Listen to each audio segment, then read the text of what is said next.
Welcome to the FY24 CFA ESEA training.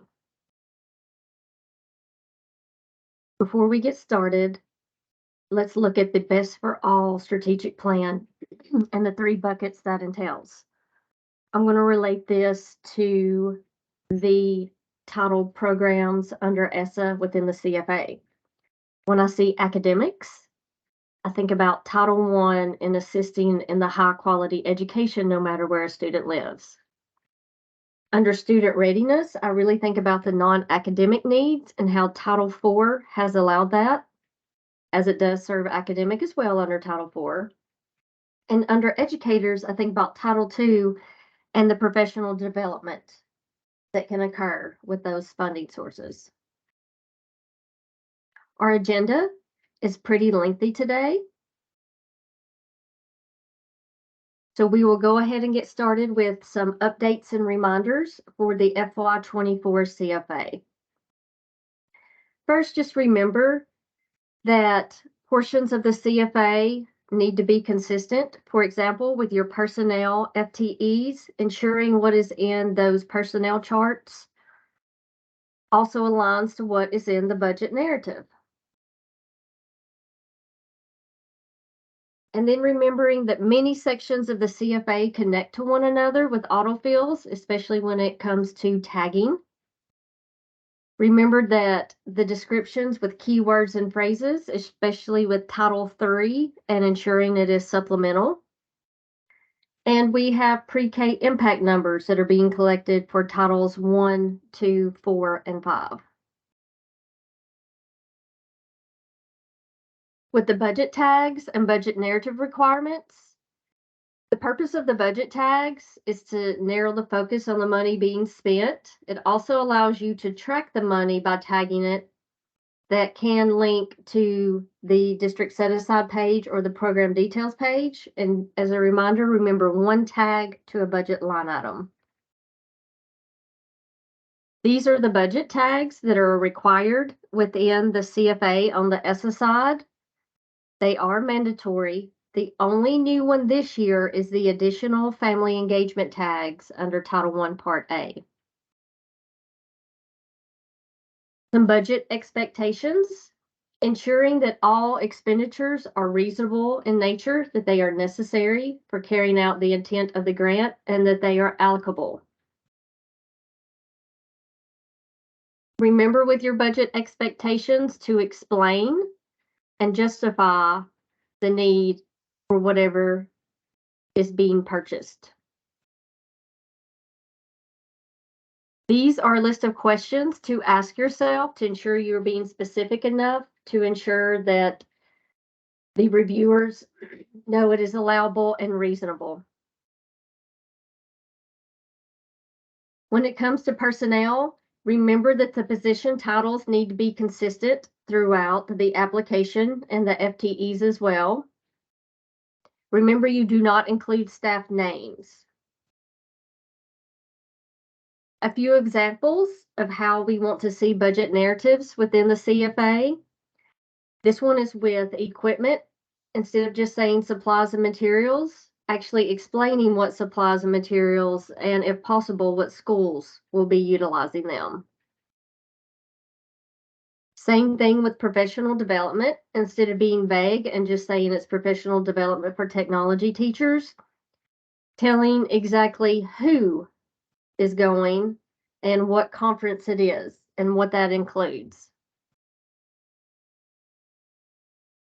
With the cover page, this is a requirement within the CFA to make sure that LEAs have an updated website for next year's assessment dates.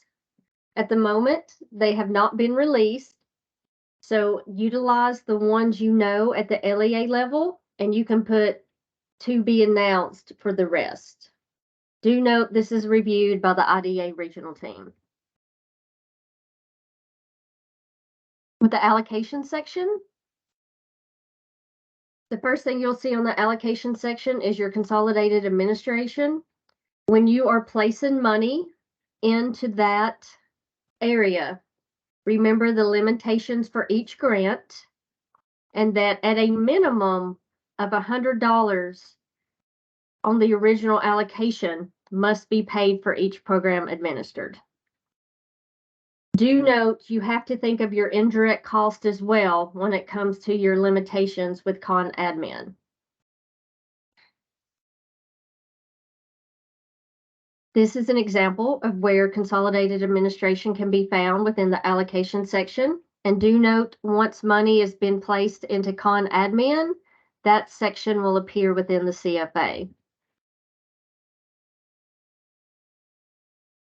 This is the transferability that is allowed among ESEA grants within the CFA.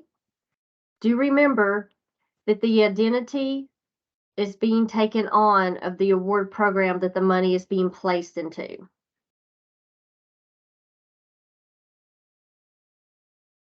This is an example of where you can transfer funds. At the moment, everyone has original allocation, but once carryover is received after completing the FIRE, you will utilize the carryover block in order to transfer funds. The contacts page. Ensure when you are completing this that you indicate the years of experience that the person has within Tennessee for that specific role. Under ESEA requirements, do remember on this section that the percentages are automatically calculated and that they do include, when it comes to that, your indirect cost as well. With consolidated administration and admin costs, first with consolidated administration within that section of the CFA, remember to include everyone that is responsible and being paid out of con admin within the grant. Ensure that the FTEs are based on the percentage of the time spent with con admin's cost objective. And if someone is not paid 100% out of con admin, identify those under other funding sources.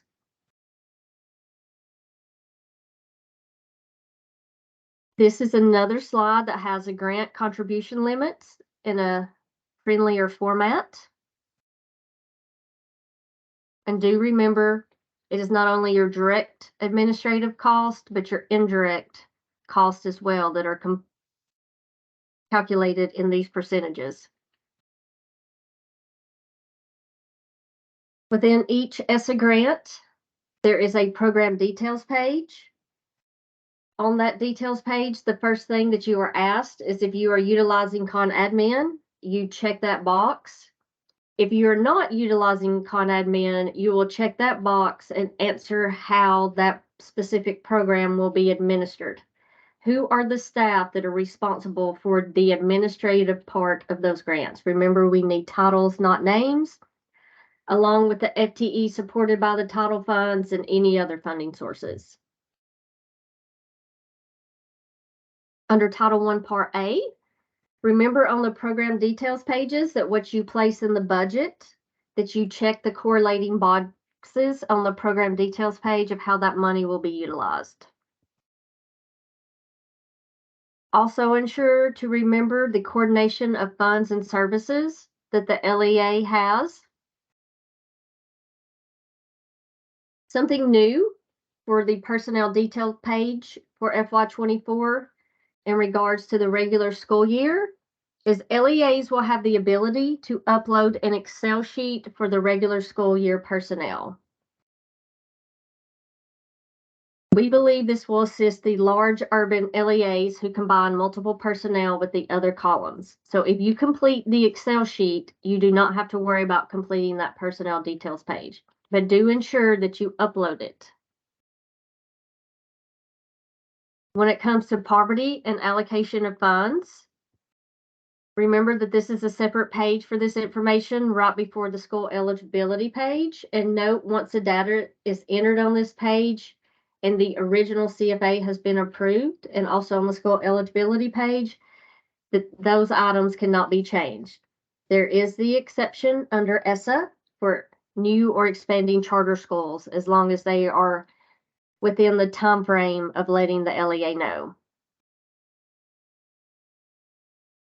When it comes to your low income data, U.S. Department of Education has identified 5 methods that a LEA can utilize. It can be free and reduced lunch price, direct certification, your TANF, your Medicaid, and any census data.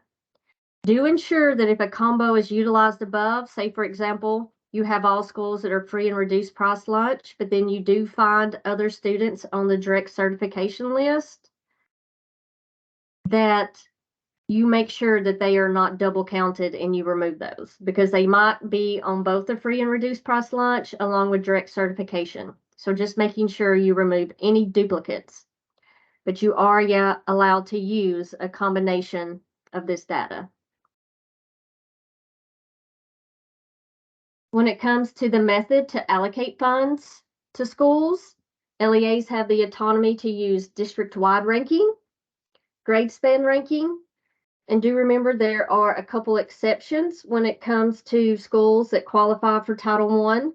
If you have less than 1,000 students, the ranking and allocation rules do not apply.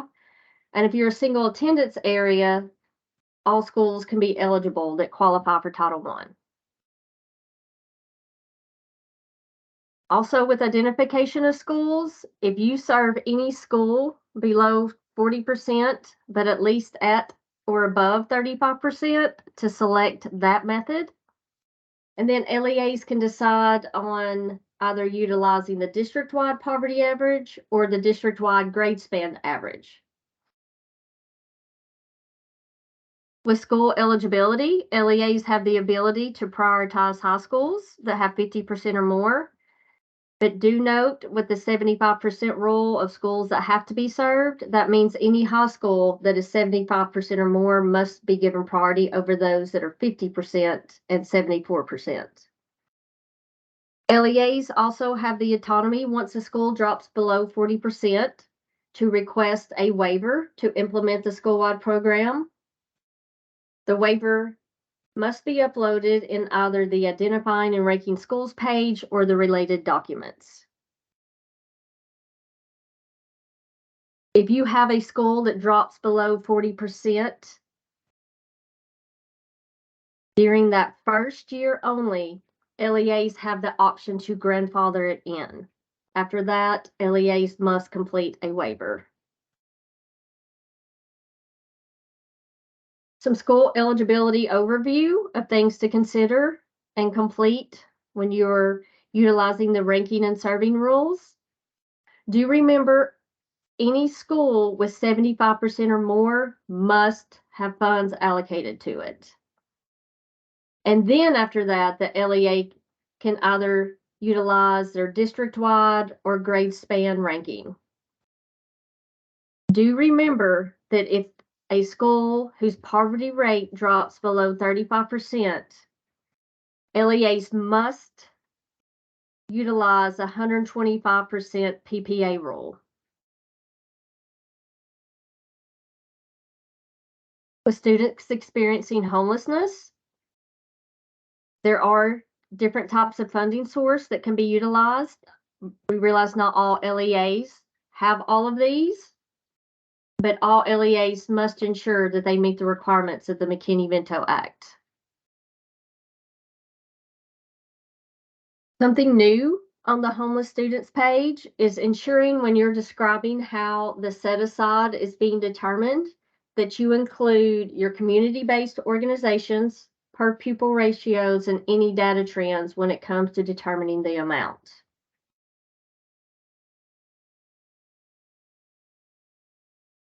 And as last year, the same as this year, just ensuring that you have the total number of homeless students, and the rest will auto-populate. Also, what coordinations of funds that are utilized alongside the homeless set-aside. And here are some resources for McKinney-Vento. Students in foster care, do ensure that you have a foster care point of contact and that is not left blank. And on this page, ensure you include the total number of foster care students that you have enrolled, along with the number of bid meetings that were held.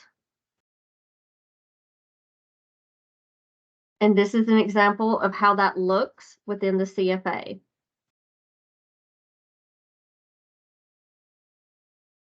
As in years past, the foster care transportation agreement is still required. You do not need to create a new agreement with DCS unless last year's agreement is somehow invalid.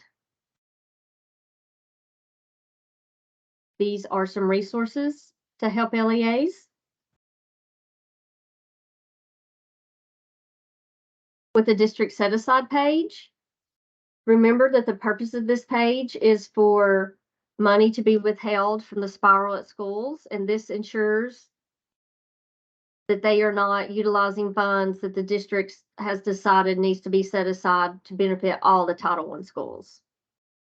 There are a few required set-asides, and that is your students experiencing homelessness. And if you receive $500,000 or more of Title I funding, you are required to have a parent and family engagement set aside. Also, if applicable, if a non-public school decides to receive Title I funding, that set aside is required as well. This is a list of all the other allowable district set-asides that can be found in the CFA. As a reminder, with the parent and family engagement set-aside, that 90% of this set-aside must be distributed to the Title I schools. And of course, if you have any equitable services, the same thing applies.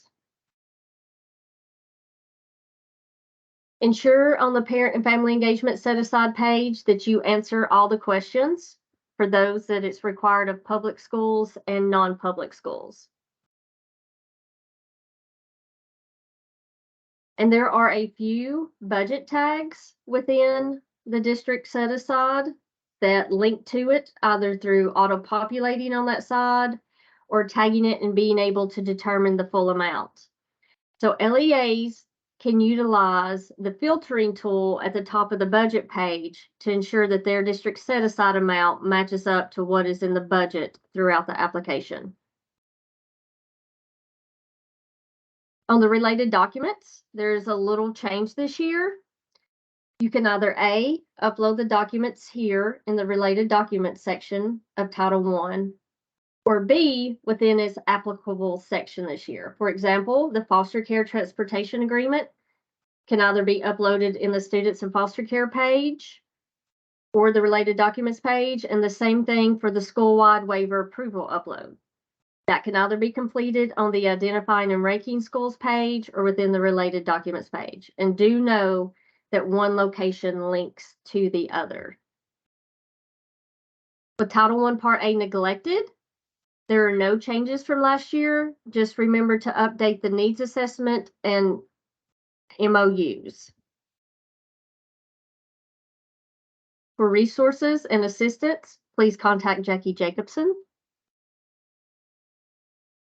With your Title I Part C migrant education program, there are a few changes this year within that section of the CFA. You will still have your numbers for categories 1 and 2 auto-populating, but this year, your priority for service students will also be auto-populated. The LEA will also have to describe how they provide the intent supports for these priority for service students.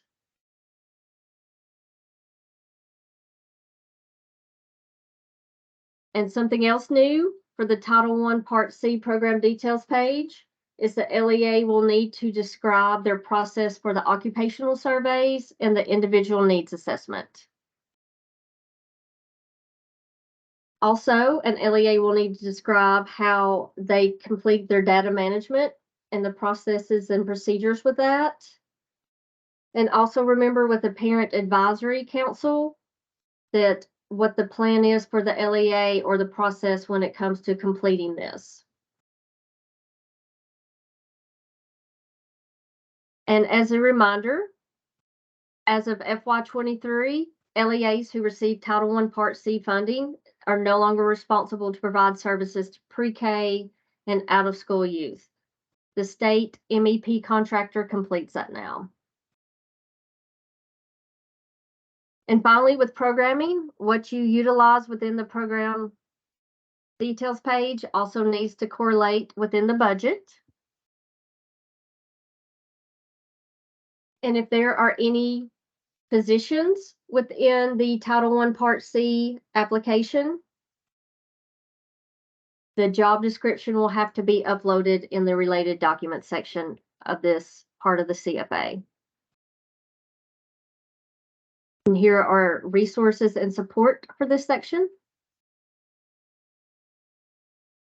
With Title I Part D, there are no changes from last year, just a reminder to update the needs assessment and MOU. And Jackie Jacobson is your contact for any further resources. With juvenile justice, just ensure that all LEAs, regardless of them serving high school students or not, must have a juvenile justice point of contact within the CFA. With Title II Part A, this year within the program details pages, there are no changes from last year.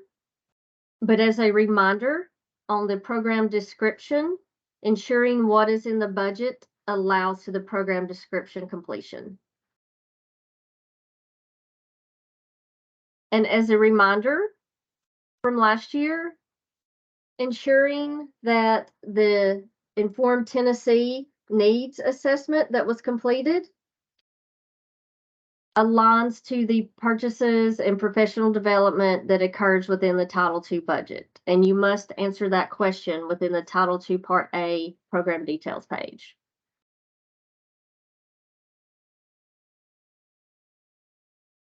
Also remember that the purpose of Title II Part A funds is to support school-based staff and ensuring that professional development is not a one-day standalone short-term, that it actually is ongoing. If you have a need to upload anything in the related documents, you can do so, such as the LEA's professional development plan. And here are some resources for Title II Part A. With English learner requirements, there's not too much new on this page, but one thing that is new for LEAs that do not receive Title III this year, where you normally stopped on the language instruction education program, that will need to be completed by all.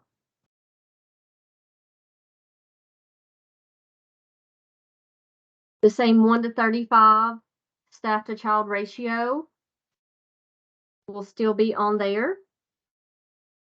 And something new this year is anytime after November the 1st of 2023, the LEAs ensure that they input the number of FTE certified ESL teachers.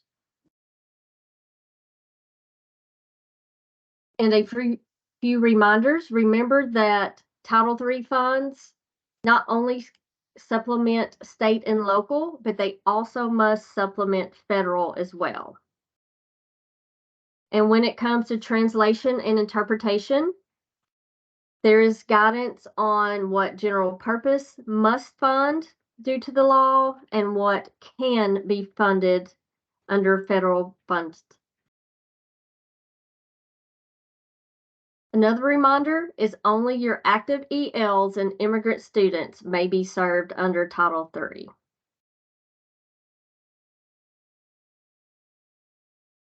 For those that join a consortia, remember to complete this part of the CFA and your budget. And know for the program details page for Title III specifically, this is only for those LEAs who accept Title III funds. And remember, within this page, that you need to describe how the funds are supplemental and what will be utilized within your Title III budget.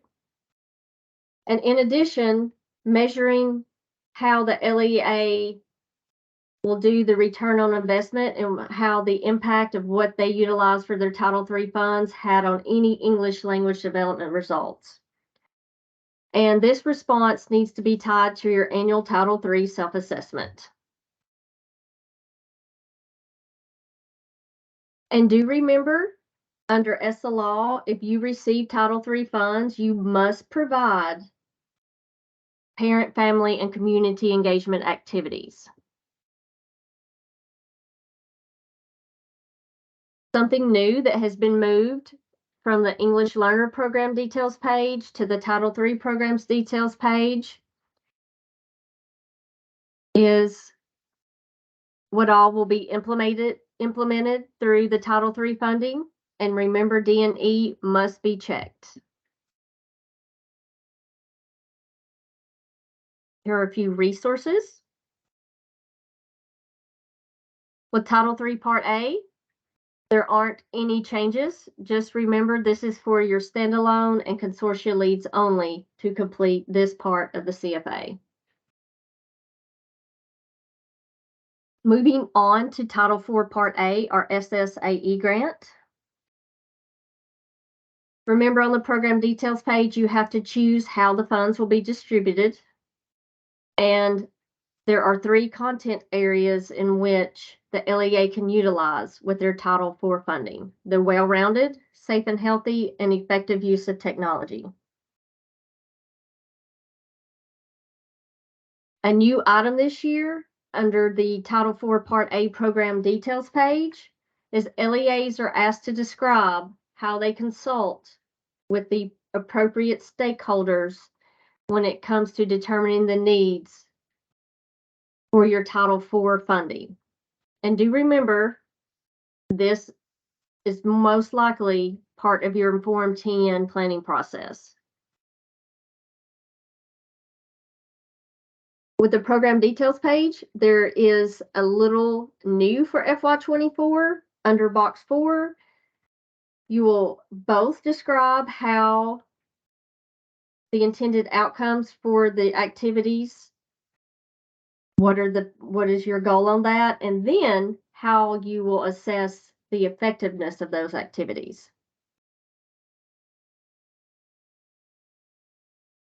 Remember, if you receive 30% or more, you have to spend at least 20% on your well-rounded, 20% on safe and healthy, and at least a portion, which has to be 1% or more, with the effective use of technology. And do remember that no more than 15% can be utilized on infrastructure. And under ESEA, infrastructure looks a little different. So devices, platforms, things of those nature, those are considered infrastructure. And know of that percentage being utilized for technology, 85% must be for professional learning. Remember to utilize one budget tag per line item.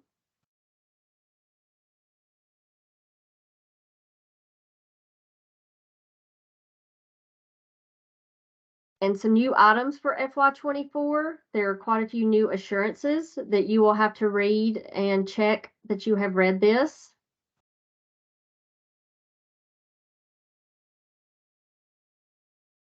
And there's also a carryover assurance reminder.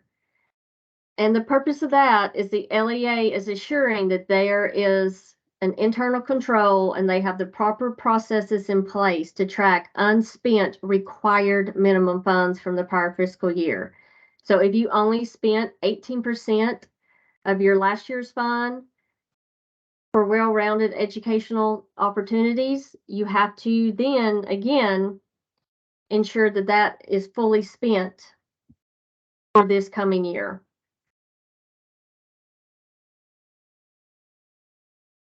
And then if an LEA wants to, they can upload any additional supporting documentation.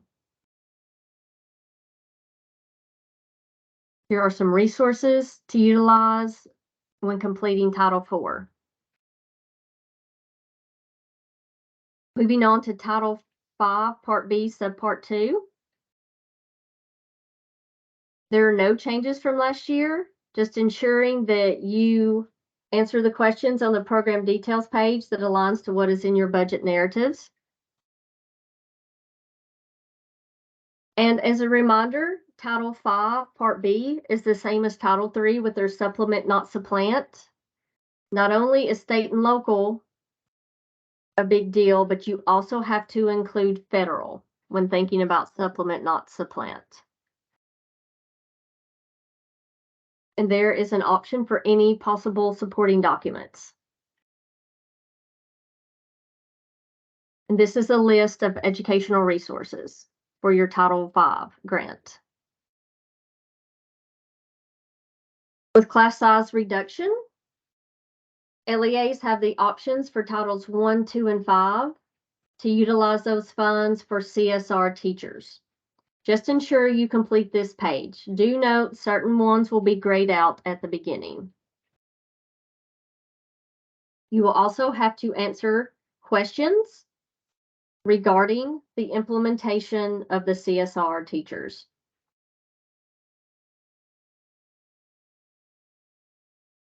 And remember, the purpose is hiring effective teachers, so making sure they are a level 3 or above.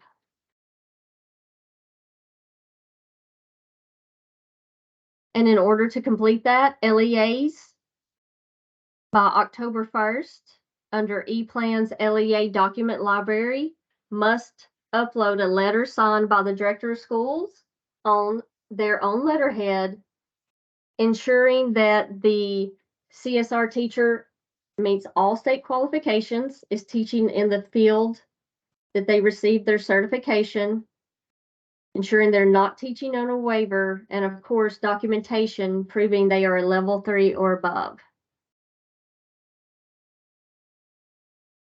With equitable services for non-public schools, remember most of this pulls from the results of the non-public school survey.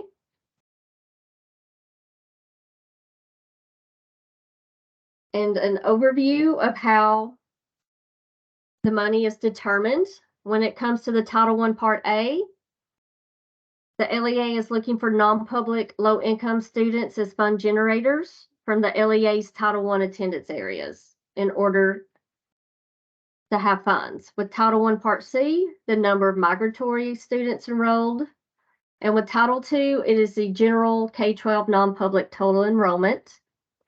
Title III is your number of ELs enrolled. And with Title IV, it is the same as Title II with the K-12 non-public total enrollment. And within each program, there is a program details page that must be completed for the non-public schools that have qualified for the funding. And do remember, you need to NA any pages that are not applicable for your LEA. For those that do have non-publics that have selected to receive federal funding within the FY24 CFA, you have two options to complete, and they are uploaded in the related documents page of the equitable services. You can either A, just complete the affirmation of meaningful non-public school consultation and ensuring that all final agreements are uploaded by September 15th, or an LEA can go ahead and do the combined affirmation of meaningful non-public consultation along with the final agreement. That one is not required for the first CFA approval, but the affirmation of meaningful non-public school consultation must be uploaded.